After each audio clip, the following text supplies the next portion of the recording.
This is Sandra at Spirit of Avalon. So today we're back doing episode 2 of Garden Arcana tag that has been started by Candy at Candy Soul and Soil and Thea of Garden Goddess Tarot. And today is going to be the Emperor, the Hierophant and the Lovers. So we're going to be starting with our Emperor, which is going to be my first choice starting today, and this is again in my mum's garden.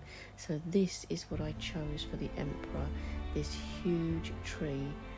This is a conifer tree. It is a Lawson cypress, if I've got it right.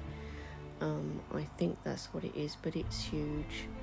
And as soon as I thought about the Emperor, I thought about this tree. It was the first thing that came into my mind, was this enormous tree. Let's go and have a closer look. We can look up into the branches. Look how the branches bend in a strange way too. Sort of like half circles, if you like. We can get closer still and look up into those branches. And you know, it's just well rooted in the ground. It's strong, stable, isn't going to take any nonsense, isn't going to be easy to cut down like our Emperor.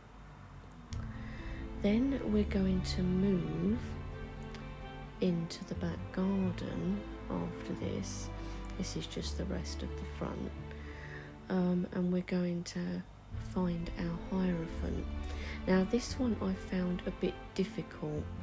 So what I've actually thought to do with this is to say that the Hierophant really is the whole garden. Because, you know, the garden can teach us so much, can't it? We can learn so much from our gardens, from the plants in our gardens and the trees and different things, even from things like bees and stuff in the garden. You know, we can learn how to plant things so that they will grow, where best to put things so they will grow. And oh look, we have a Mr. Magpie. He wasn't bothered, was he, that we were here? Which is typical. They're very bold birds, like crows are. They're the same family. So yeah, I just thought that the Hierophant could be the whole garden, really, because we're being taught all the time. We're learning all the time from our gardens. Even if you're an experienced gardener, you still will learn. And you know, if something dies, then you learn from that. It's like, okay, maybe I put it in the wrong place, perhaps it was the wrong soil, perhaps I didn't water it enough, or maybe I watered it too much. This plant is quite old. This one here, it's a Hebe, which I bought for my dad a long time ago when I was about 18, and he moved it to every house that we went to, and it's still alive. So yeah, I just think there's so much you can learn from a garden, and there's so much magic in a garden. These over here, I don't know their proper name, but my dad always called them elephant's ears, which is quite funny. But they grow right there. They like it underneath the windowsill. And, you know, I just think that's my choice really for the Hierophant. It might not be the best choice, but it's the best I could come up with. Because say I'm not as good at this as Thea and Candy. So my choice then for the Lovers is this lovely, beautiful wild rose. I thought it was perfect for the lovers. It's a very, very pale pink, and I could imagine somebody picking one of these flowers and holding it up to a lover, saying, here, even like in that kind of Romeo and Juliet kind of style. And we've got this kind of very, very pale pink. It probably is going to look more white on camera, and then this lovely kind of yellow centre to them, which reminds me again of the yellow on the lover's card in the RWS. And also the pinks and yellows that you will see in the lover's card from the Wild Unknown. So I just think it's lovely. Roses are like a lover's flower to me. How many times do people get given roses for Valentine's Day and things like that? They are a flower that people will give to their lovers, but these in this case are wild roses. But I just think they're just lovely. They're very pretty and gentle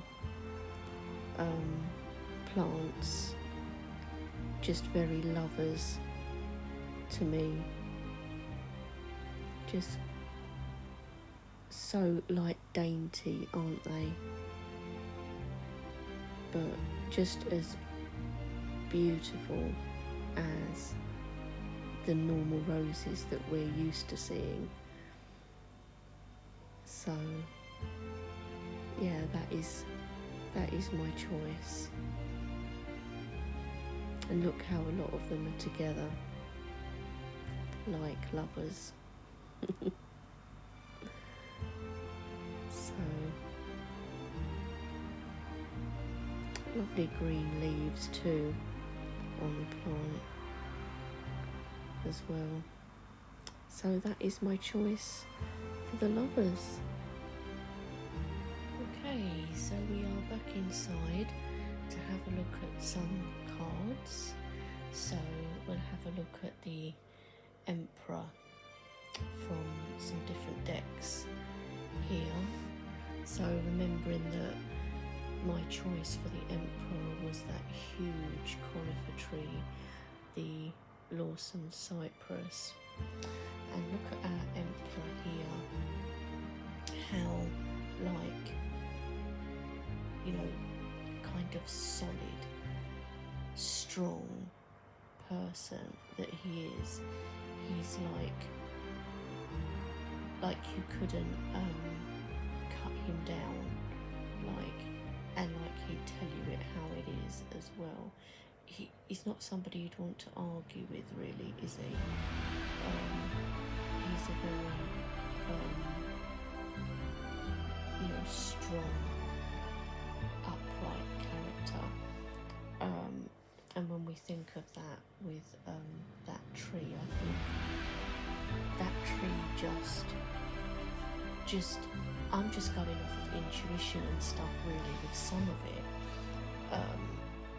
is that was the tree. As soon as I thought of the Emperor, I thought of that tree, because it's quite an old tree. It's very tall, sturdy.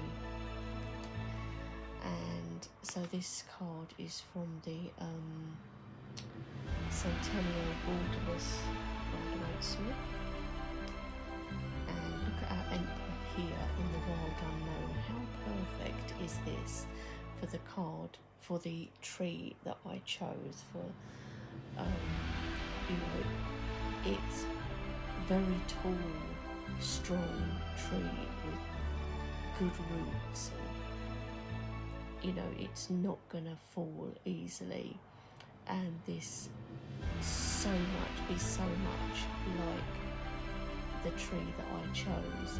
I didn't even think of this card at the time of choosing that tree, but afterwards I thought, oh, the Emperor in the Wild Unknown is a large tree, so perfect, I think, for that. Here we have the Forest Lord is the Emperor in the Forest of Enchantment Tarot. And again, you know, we're in a woodland here. He's got antlers, or, you know, there's like things growing on them. They're like branches. But he looks like a strong character, steadfast. He's grounded, isn't he? Look at his feet on those rocks, or roots. It's roots, I think, of the tree, large roots of this large tree that he's actually sitting on or near, which again reminds me of that huge tree, the Lawson Cypress. This is just to give you an idea of the different cards in different decks as well for the Emperor. And again, this is the Emperor from the Universal Celtic Tarot, and look at him.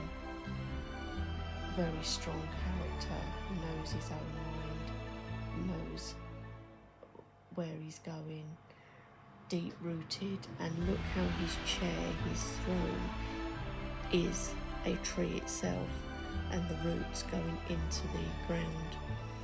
And we have the branches coming off here behind him, and even like on his head there, like antlers. This Emperor is from the Tarot of Mystical Moments. A bit different, but again we've got this tree vibe going on here. We've got some flowers here as well with this Emperor, and again he's the same, isn't he? He's this very strong character, but I love that these branches are like coming out of his moustache here. So good. I love this deck. And then the Emperor in the Herbcrafters Tarot is Hemlock. Now Hemlock you wouldn't want to mess with. Hemlock is a poisonous plant. So this is just to give us another view or way of looking at the Emperor, I guess. You'd have to be very careful with this plant. You couldn't mess with it. And that's kind of Emperor vibes. So that was Emperor, which I chose the Lawson Cypress for. Now, the Hierophant is our next card, and this one I struggled with a bit. So what I actually said was the Hierophant could be the whole garden, because the Hierophant figure here is almost like a teacher type figure, somebody that we can learn from, that can, you know, give us instruction and that we can learn from. And the whole garden you can learn from. The whole garden could be a teacher for you. In that you can learn by things you see in the garden, learn how the plants grow and what you need to do to help them to grow. You can see what works and what doesn't. If a plant dies, you know, right, this wasn't the right conditions, let's try again, so you learn from that. So, and this is what we've got here in the Hierophant, who is from the Borderless Rider-Waite Smith. We have a different Hierophant here, which is like the young raven or crow, and maybe, you know, he's learning, he's standing on a key here, there's lightning, perhaps he's learning, you know, don't go out in the storm, take some shelter, don't try to fly in a storm, especially a young bird or youngish bird with new feathers. Learn from your parents, learn from people older and wiser than yourself. again, with that learning, we have the oldest one in the Forest of Enchantment, the oldest one, and again we have this lovely old tree here, which reminds me of like Gog and Magog in Glastonbury, something like Major Oak in Nottinghamshire. Those types of really old trees that could teach us so much if only they could talk. Imagine something immensely old like those trees I've mentioned. Imagine if they could talk, if they could tell you all the things they've seen over the hundreds and hundreds of years that they've been there. Or imagine if you could touch that tree and get visions in your mind or images in your mind of things that that tree has seen, and you could learn from that. That tree, that old tree could give you knowledge, so much knowledge.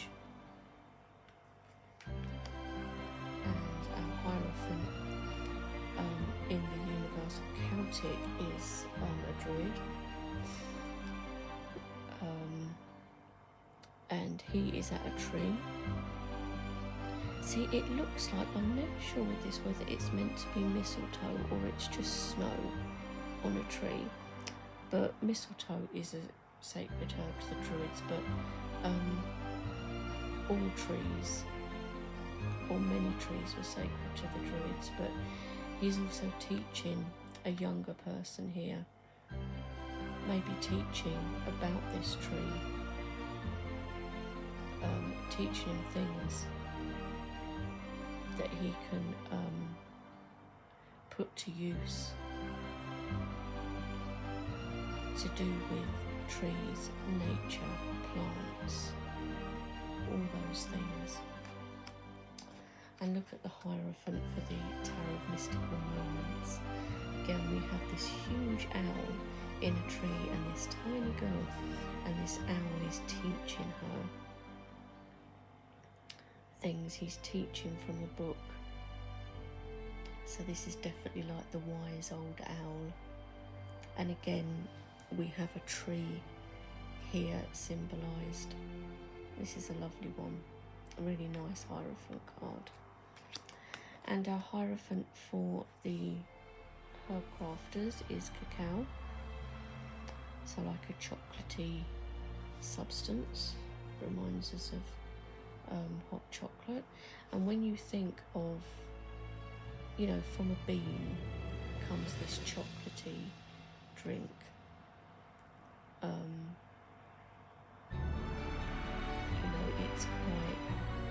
It's weird to think of that. I suppose like coffee beans as well.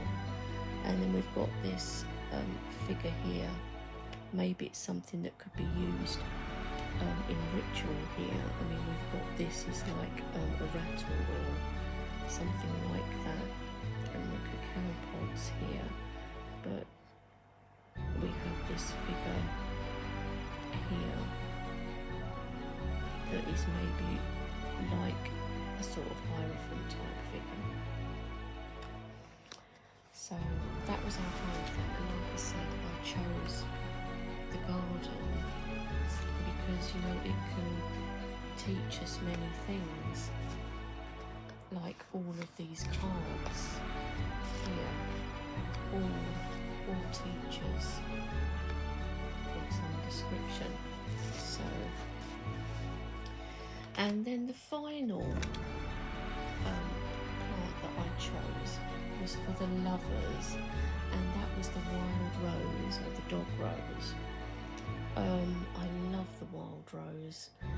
Of course it doesn't look like our conventional roses, how you normally see roses, but it kind of speaks of love to me, that particular rose that I filmed, because it's that pale pink colour, and like that hint of yellow in the middle. Like we have yellow, this bright yellow in this lover's card here from the RWS, and there was that yellow centre of the wild rose, but along with that pale pink that gives you kind of a lover's vibe, or it does to me a bit like sort of the pale pink in my rose quartz band there. And we know that rose quartz is kind of a stone that can be used for love. And I just thought, with that wild rose, I could just imagine one of our lovers here holding that rose up to the other person. Just was so cool. And we've got like plants, and we've got a bush with, or a tree with apples on it, because I think this is kind of like Adam and Eve type vibes here on this one. And then we have the lovers from the Wild Unknown, which is these two geese, which is so lovely, like a pair. Maybe they're like a bonded pair, like I know swans bond for life. And we've got pinks and yellows again. So this again in colour form is like the wild rose that I chose, that pink and that yellow. So again in colour it kind of matches up with my choice. The lovers here in the Forest of Enchantment Tarot. I love this lovers card. Really, this one really speaks to me. It might sound really stupid, it's going to probably sound really silly, but I could just imagine sitting by a tree like that with somebody's like head in my lap kind of thing. And I don't mean that in a like sort of disgusting or sexual or rude or whatever way, just in a nice sitting together with somebody that you love or have feelings for, in a wood under a tree like this. And look, we have some flowers here. So we have some like wild flowers growing. So again, is like that wild rose that I chose. Here is the lovers from the Universal Celtic. This one is a bit different. We don't really have plants here, we have some grasses here, but this is very kind of Celtic. Look at his like blue markings of like Celtic warrior.